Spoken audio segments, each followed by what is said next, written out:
Hello everyone, welcome back to IGNOU exams. आज मैं आपको इग्नू के course BPCS 187 managing human resources करवाऊंगी।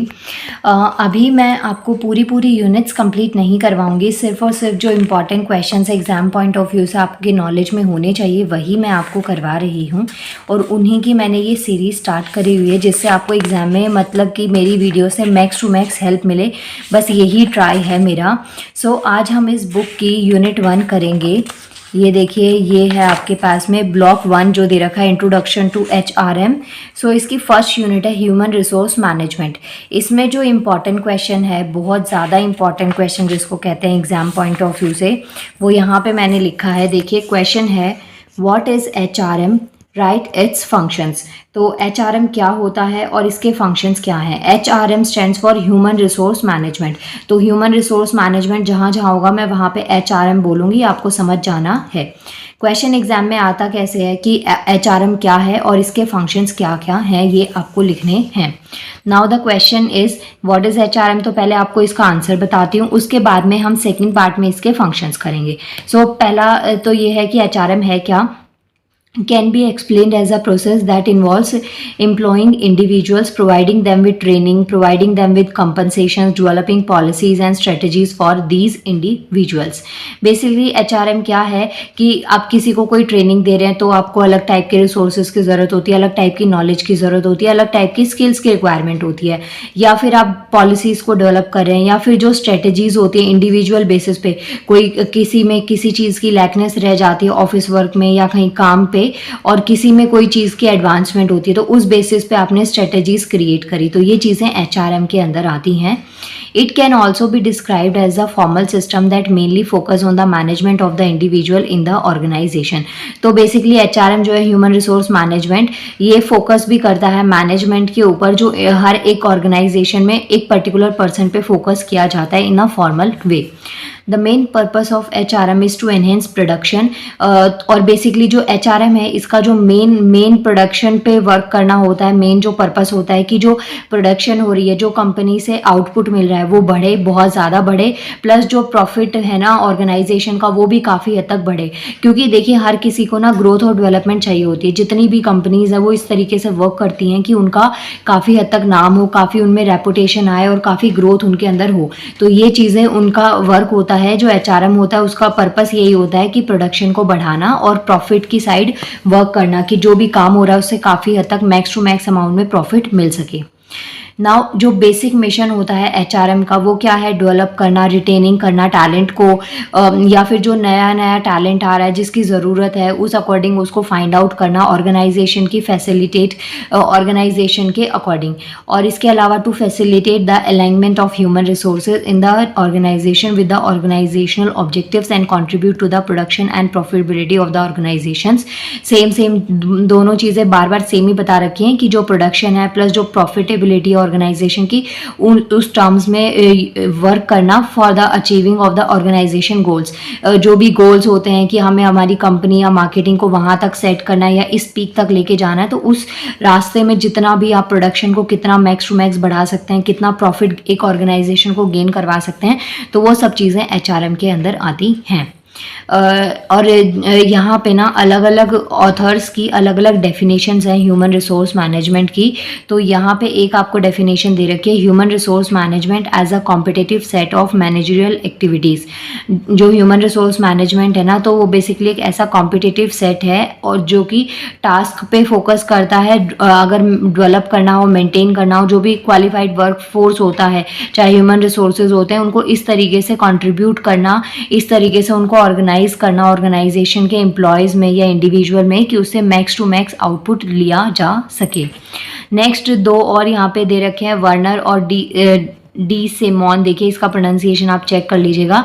इन दोनों के अकॉर्डिंग जो HRM है उसकी इन्होंने डेफिनेशन दी है as a effective selection and utilisation of employees to best achieve the goal. तो बेसिकली क्या है, ये इफेक्टिव सिलेक्शन है और जो एम्प्लॉयज़ होते हैं उनका बेस्ट से बेस्ट यूटिलाइजेशन करना।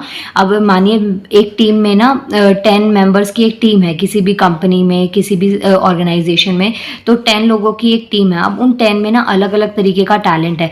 अब बॉस के ऊपर है वो उस कंपनी को किस हाइट तक पहुंचा सकते हैं, और वो जो 10 लोग हैं उनका जो अलग अलग टैलेंट है उसको कितना बेस्ट से बेस्ट वे में यूटिलाइज किया जा सकता है। तो ये भी डेफिनेशन है एचआरएम की। यहाँ से आप इन पॉइंट्स को लिख सकते हैं, जो मैंने रेड से अंडरलाइन करें, आप उतना भी लिखेंगे तो इनफ हो जाएगा आपके लिए। नाउ क्वेश्चन ये था व्हाट इज एचआरएम, तो आप इस तरीके से इसको डिफाइन करेंगे। नेक्स्ट इसका पार्ट आता है राइट इट्स फंक्शंस। तो एचआरएम के फंक्शंस क्या क्या होते हैं। अब यहाँ पे आपको कुछ फंक्शंस दे रखे हैं, some of the specific functions of HRM. तो एचआरएम के कुछ स्पेसिफिक फंक्शंस दे रखे हैं, जैसे फर्स्ट है ह्यूमन रिसोर्स प्लानिंग, सेकंड है job analysis, third one is recruitment selection and placement, number fourth is induction and orientations, number 5 is training and development, 6 is performance appraisal, 7th is labor relation, number 8 is compensation and benefits, and number 9 is record keeping। तो यहाँ तक आपके पास में total 9 types के जो specific functions है HRM के, total 9 types के आपको दे रखे हैं। जब भी आपके पास में ऐसे टाइप्स होते हैं जो आपको किसी भी चीज़ के टाइप्स को डिस्क्राइब करना होता है, तो उसको लिखने का बेस्ट वे होता है पहले मेन हेडिंग डालिए जिस चीज़ से वो रिलेट करते हैं पार्ट्स, और उसके बाद में ऐसे सर्कल में ना ब्रांचेस बनाइए, उससे एक आंसर काफ़ी इफेक्टिव दिखता है। मेन हेडिंग्स को आप वहाँ पे लिख सकते हैं, जैसे यहाँ पे एक सर्कल क्रिएट करा और इसमें आपने लिखा फंक्शंस ऑफ एचआरएम, और उसके बाद में आपने इसकी ऐसे ऐसे ब्रांचेस बना दी। इन ब्रांचेस में 9 ब्रांचेस आपने बनाई और उसमें 9 में डिफरेंट जो पॉइंट्स हैं उनको लिख दिया। ये आपका एक फ्लो चार्ट की फॉर्म में आपने लिखा। उसके बाद में 1 बाय 1 एक एक पॉइंट को आपने पिक किया और उसको डिटेल में एक्सप्लेन कर दिया। तो आपके मार्क्स यहीं पे ही कंफर्म हो जाएंगे। नीचे का जो होता है वो तो और एक्स्ट्रा मार्क्स के लिए हो जाता है, आपके मार्क्स यहीं से डिसाइड हो जाते हैं कि हाँ आपको ये पॉइंट्स यहाँ पे आपने लिखे हुए हैं। तो कई बार एग्जामिनर के पास में इतना ज़्यादा टाइम नहीं होता, उनको हर एक आंसर शीट की पेमेंट मिलती है, तो इसलिए आप जो उन्हें दिखाना चाहते हैं ना आंसर शीट में, पहले उसी पे फोकस उनका जाए। तो इस चीज़ के लिए आपको अपनी आंसर राइटिंग स्किल्स पे वर्क करना पड़ेगा। और फिर अगर थोड़ा बहुत आपका आंसर में जब डिटेल में लिखते हो तो ऊपर नीचे भी हो जाएगा, तो आपके मार्क्स में एडजस्ट हो जाता है। तो मेन फोकस आपको इस चीज़ पे करना है कि आपको अपना आंसर कितना इफेक्टिव और कैसे बनाना है, क्योंकि शीट्स भरने से मार्क्स नहीं आते हैं, शीट्स को कितना इफेक्टिव वे में आपने भरा है मार्क्स उससे आपके स्कोर होते हैं। नाउ यहाँ पे क्वेश्चन है आपके पास में स्पेसिफिक फंक्शंस ऑफ एचआरएम। तो एचआरएम के आपको फंक्शंस में पहले आपको ये 9 हेडिंग्स टिप्स पे होनी चाहिए। इसका अंदर का पार्ट आप अपने आप भी लिख पाएंगे, लेकिन आपको मेन हेडिंग पता होनी चाहिए एटलीस्ट। अब एक एक करके हेडिंग के बारे में पढ़ते हैं। फर्स्ट है human resource planning. Human resource planning क्या होता है? प्लानिंग बहुत इंपॉर्टेंट कंपोनेंट होता है किसी भी मैनेजरियल एक्टिविटी में। मैनेजरियल एक्टिविटी का मतलब क्या हो गया? किसी भी इंफॉर्मेशन को कलेक्ट एक्सचेंज करना, प्लानिंग करना या फिर डिसीजन मेकिंग करना।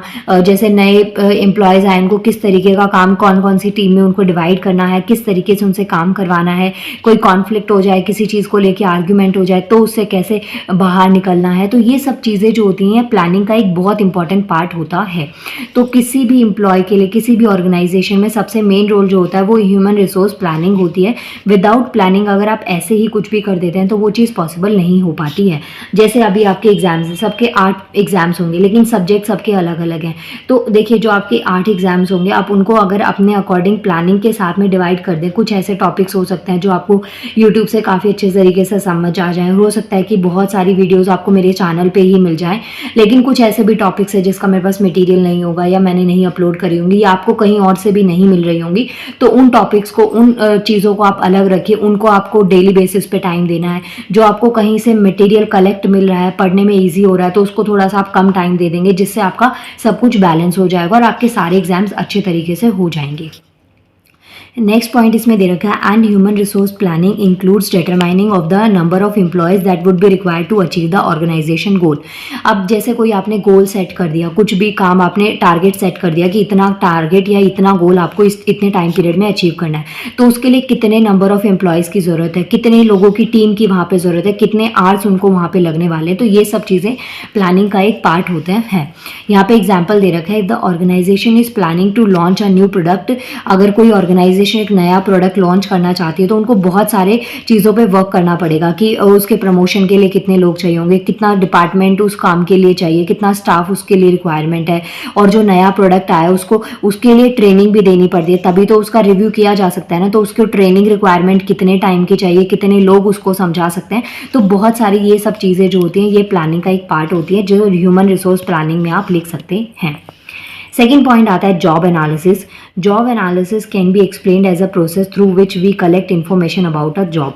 तो जॉब एनालिसिस क्या होता है, बेसिकली इसमें जब आप एक इन्फॉर्मेशन कलेक्ट करते हैं किसी भी पर्टिकुलर जॉब के लिए, ये जब आप देखते हैं, जब आप कहीं पे रिज्यूम लगा के अपनी जॉब के लिए जाते हैं तो आपको उस जॉब के बारे में पूरा पता होना चाहिए, कौन सी कंपनी में जा रहे हैं, किस टाइम से वो वर्क करे, किस चीज़ के लिए उसकी स्पेशलिटी है, आप वहाँ पे जाएंगे तो क्या इम्प्रूव कर सकते हैं। तो ये सब चीज़ें होती है जॉब एनालिसिस में, जो कि बेसिकली एक ऐसा प्रोसेस है जो आपको बताता है कि जो जॉब है उसके बारे में आपको इन्फॉर्मेशन मिलती है, कैसा वर्क प्लेस है, क्या चीज़ काम हो रही है, कैसा आउटपुट रहता है, क्या इनपुट जाता है, और सैलरी वगैरह सब चीज़ें जॉब एनालिसिस में आती है। It is carried out in terms of job description and job specification. तो यहाँ पे दो टर्म्स पे वर्क किया जाता है, एक डिस्क्रिप्शन और एक होता है स्पेसिफिकेशन। तो डिस्क्रिप्शन बेसिकली क्या चीज़ डिनोट करता है, वर्क एक्टिविटीज़ को जो कि वहाँ पे हो रही हैं, और जो जॉब स्पेसिफिकेशन है वो स्किल्स और एक्सपीरियंस क्या क्या चाहिए उस पोस्ट के लिए या उस जॉब के लिए या उस कंपनी में जॉब के लिए, वो चीज़ आती है आपकी स्पेसिफिकेशन में। तो जॉब एनालिसिस का आंसर आप दो फॉर्म्स में देंगे, एक होगा डिस्क्रिप्शन और एक होगा जॉब स्पेसिफिकेशन। तो दोनों ही टर्म्स को आप यहाँ से लिख सकते हैं। मैंने अंडरलाइन नहीं किया क्योंकि बहुत छोटा पॉइंट था, ये सारे पॉइंट्स आपको इसमें ऐड करने हैं। तो ये पॉइंट हो गया आपका जॉब एनालिसिस।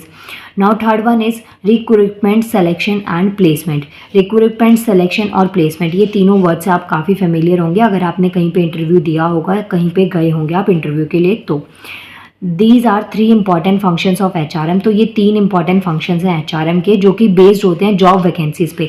आप एक ऑर्गेनाइजेशन है, अब वहाँ पे अगर ज़्यादा वैकेंसीज निकली है तो वहाँ पे ज़्यादा लोगों को लेने के कैंडिडेट को चांसेस होते हैं, और जहाँ पे ज़्यादा कैंडिडेट्स को लेना होता है उसमें ज़्यादा डिफ़िकल्टी टास्क नहीं दिए जाते, बहुत ही जेन्युइन चीज़ें पूछी जाती हैं और आप वहाँ पे काम कर सकते हैं। लेकिन जहाँ पे रिक्रूटमेंट बहुत कम हो, वैकेंसी बहुत कम हो और भरने वाला स्टाफ या फिर जो एम्प्लॉयज़ होते हैं वो बहुत ज़्यादा नंबर ऑफ एस्पिरेंट्स हो जाते हैं, तो उस टाइम पे वहाँ पे कंपटीशन बहुत ज़्यादा बढ़ जाता है। ये चीज़ गवर्नमेंट और प्राइवेट सेक्टर में आपने देखा होगा। प्राइवेट सेक्टर्स में जो स्टार्टिंग जॉब्स होती हैं, लाइक कॉल सेंटर में आप 12th पास पे या ग्रेजुएशन के बाद जाते हैं, कॉलिंग में, क्रेडिट कार्ड सेल में, तो वहाँ पे ना बहुत ज़्यादा कॉम्पिटिशन नहीं होता। वहाँ पे इतने ज़्यादा लोगों की रिक्वायरमेंट होती है कि वो आपको ले ही लेते हैं। और अगर आप गवर्नमेंट सेक्टर की बात करें तो वहाँ पे सीटें इतनी कम होती है, इतने लैक्स में बच्चे फॉर्म फिल करते हैं और उसमें एग्ज़ाम इतने 3 से 4 स्टेजेस में एग्ज़ाम होता है, प्लस रिजल्ट भी कई बार डिले हो जाता है, तो जिस वजह से जल्दी से उसमें सिलेक्शन और प्लेसमेंट नहीं हो पाती है।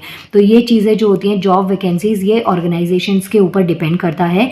और इसके अलावा बहुत सारी इसमें एक्टिविटीज़ होती हैं, जैसे कि एडवर्टाइजिंग हो गई, जॉब के लिए एडवर्टाइजमेंट आती है कि यहाँ पे एम्प्लॉयज़ की ज़रूरत है, कैंपस रिक्रूटमेंट होती है, कॉलेज में या फिर कहीं पे भी आप फील्ड में वर्क करते हैं, कहीं से आप कोर्स कर रहे हैं, तो वहाँ पे भी एक तरीके से टीम आती है उस कोर्स से रिलेटेड बच्चों को हायर करने के लिए। तो ये कैंपस रिक्रूटमेंट्स होती है जिसको कॉलेज प्लेसमेंट कहते हैं। इसके अलावा एडवर्टाइजमेंट के बेसिस पे भी यहाँ पे सिलेक्शन हो जाता है।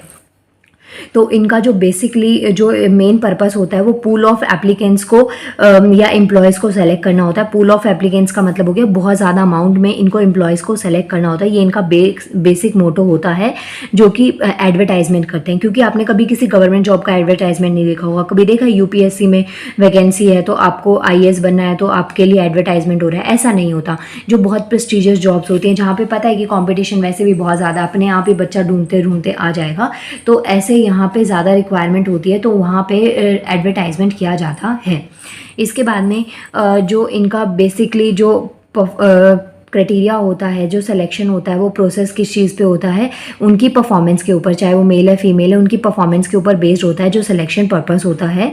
For the purpose various selection method, और बहुत सारे सिलेक्शन मेथड्स होते हैं जैसे कि इंटरव्यू हो गया, ग्रुप डिस्कशन हो गया, और इन सब का यूज़ किया जाता है सिलेक्शन के लिए, किसी भी इंसान को सेलेक्ट करने के लिए। इंटरव्यू हो सकता है कि 4 या 5 लोगों की टीम है जो आपका इंटरव्यू ले रहे हैं, या फिर एक ग्रुप डिस्कशन है, उसमें से जो जीता, जो डिबेट में जीत गया उसको ले लिया जाता है। तो इस तरीके के जो क्राइटेरिया होते हैं, हर एक ऑर्गेनाइजेशन का अपना एक अलग वे होता है सिलेक्शन के लिए।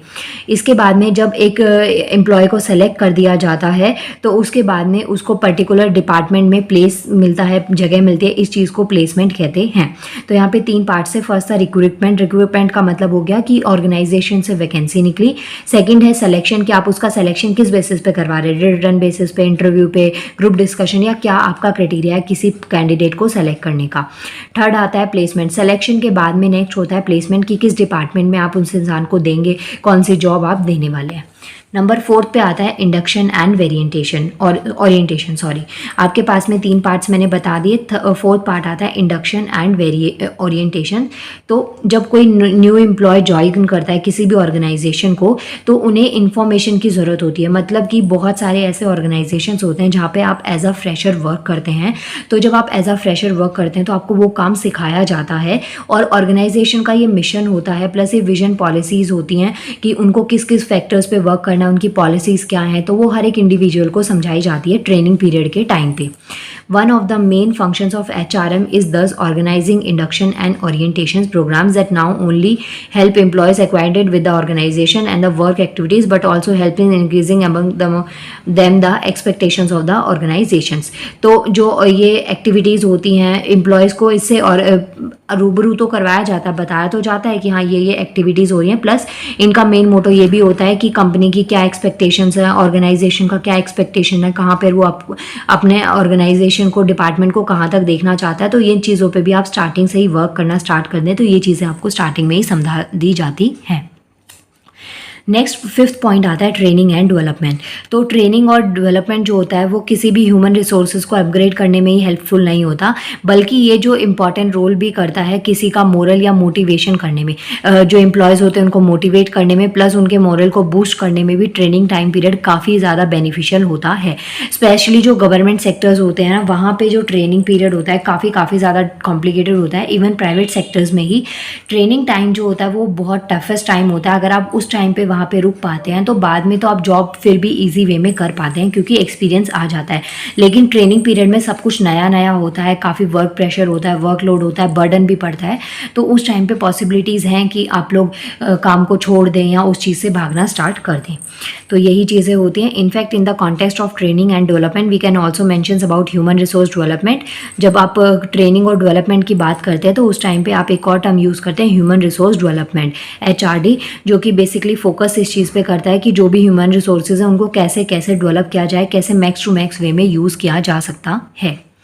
6 नंबर पे आता है परफॉर्मेंस अप्रेजल्स। परफॉर्मेंस अप्रेजल्स का मतलब हो गया कि जो वेरियस मेथड्स होते हैं, किस तरीके के जो मेथड्स हैं उनकी ज़रूरत होती है। जैसे कि कोई प्रमोशन बेसिस पे, डिमोशंस पे, ट्रेनिंग टाइम पीरियड में आपको किस चीज़ की रिक्वायरमेंट है, प्रमोशन के लिए आपको किस चीज़ की रिक्वायरमेंट है, तो ये सब चीज़ें आती हैं आपकी परफॉर्मेंस अप्रेजल में। नेक्स्ट आता है लेबर रिलेशन। लेबर रिलेशन बहुत ज़्यादा इंपॉर्टेंट है। लेबर का मतलब यहाँ पे ये है कि जो भी ऑर्गेनाइजेशन में एम्प्लॉयज़ काम कर रहे हैं तो उन्हें आप थोड़ा बहुत अप्रिशिएट करना। इसके अलावा जो एम्प्लॉयज़ के जो बेनिफिट्स होते हैं उनके लिए कुछ इश्यूज़ देना आपको, या फिर किस तरीके से आप उनको अपनी टीम का एक पार्ट बना सकते हैं, किस तरीके से आप उनको बेनिफिट्स दे सकते हैं। तो ये सब चीज़ें आपकी लेबर रिलेशन के अंदर आती हैं। In organisation there are trade unions and human resource department is required to interact and negotiate with these trade unions and various issues like employ के बेनिफिट्स के ऊपर बात करना, पे स्केल्स के ऊपर बात करना, या जो डिस्प्यूट्स हो जाते हैं उनको कैसे रिजॉल्व किया जा सकता है। तो ये चीज़ें आपकी लेबर रिलेशन में आती हैं। नंबर 8 पे आता है compensation and benefits. Human resource departments also need to determine the compensations and rewards and are to be given to the employees. कि कोई एम्प्लॉय रेगुलर बेसिस पे वर्क कर रहा है, ऑर्गेनाइजेशन के लिए काफ़ी कुछ उसने दिया है, प्लस बहुत ही रेगुलर है, एक कोई भी अननेसेसरी ऑफ नहीं लिया है, चीज़ों को बहुत अच्छे तरीके से समझा जा रहा है, तो वहाँ पर उनको रिवॉर्ड देना, उनको अप्रिशिएट करना बहुत ज़रूरी होता है। क्योंकि जब आपको कोई अच्छे काम के लिए अप्रिशिएट करता है या किसी भी काम के लिए अप्रिशिएट किया जाता है तो वो काम करने का आपका और ज़्यादा मन करता है और आप उसको और ज़्यादा मन से करते हैं। तो जो कंपनसेशन और बेनिफिट डिपार्टमेंट है ह्यूमन रिसोर्स का, वो इसी चीज़ के ऊपर वर्क करता है।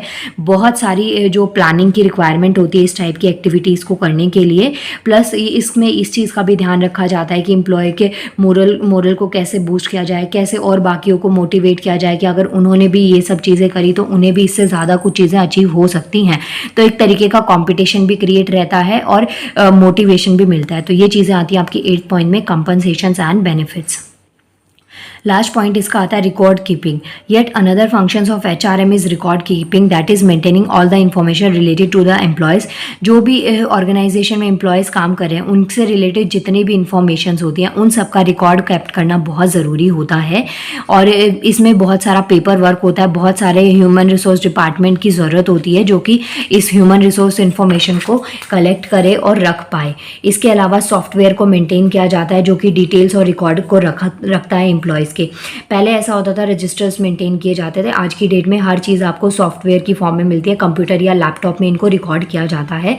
इससे बहुत बेनिफिट भी होता है, पेपर सेव होता है, टाइम सेव होता है, प्लस आपको कोई भी इंफॉर्मेशन कहीं की भी किसी भी एम्प्लॉय की चाहिए होती है तो थोड़ा सा टाइप करने पे वो पूरा पेज खुल जाता है। तो इसके बहुत सारे बेनिफिट्स भी होते हैं। आई होप आपको ये पॉइंट समझ में आ गए होंगे। अब यहाँ पे देखिए चेक योर प्रोग्रेस पे क्वेश्चन भी दे रखा है, जॉब एनालिसिस क्या होता है। तो ये जो पोर्शन मैंने आपको बताया ना 9 पार्ट्स, इसमें सेकंड वाला आंसर आपका इस क्वेश्चन का आंसर है।